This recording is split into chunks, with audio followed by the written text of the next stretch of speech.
I'm at my double watering hole project. The original I've made bigger twice. Started as a really small watering hole in the corner of this field here, and then last year I made it fairly large in size. I'll spin the camera around so you can see it.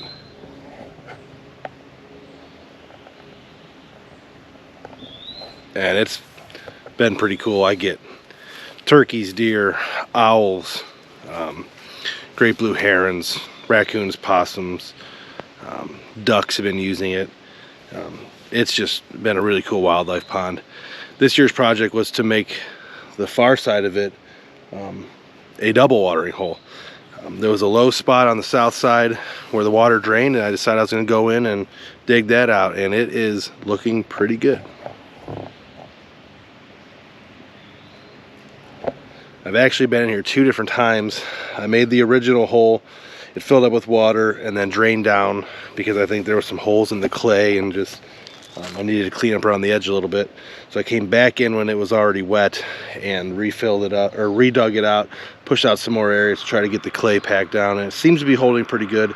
We'll see the dog days of summer how it ends up looking, but I'm pretty happy with it. It creates this island in the middle here, this island path. It goes through here. I already have a trail camera out and plenty of deer tracks are using it, so I have a tower stand about 40 yards away to the north there, and it goes out into a bean field. So I've killed lots of deer here, I've killed lots of turkeys here, and hopefully that trend will just continue in the future. I'm very much looking forward to hunting this this fall.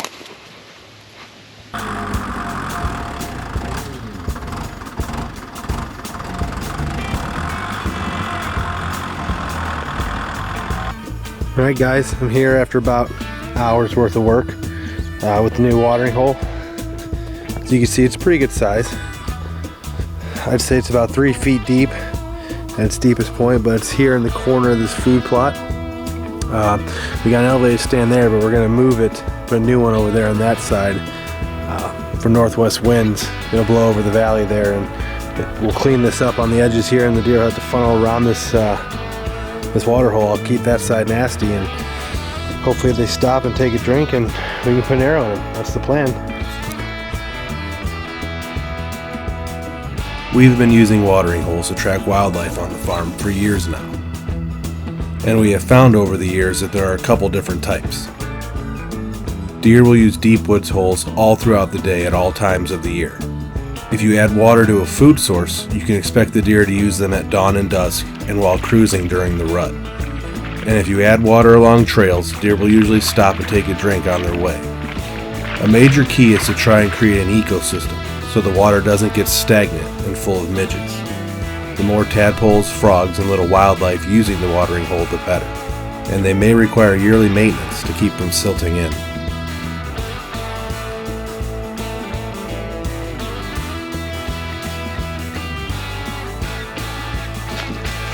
Alright, first watering hole check after we got some rain the other day. This is what I call the mosquito pit. It's a new one I put in this year. There's actually not any standing water anywhere near this area of the farm, and it's a big wide open woods. So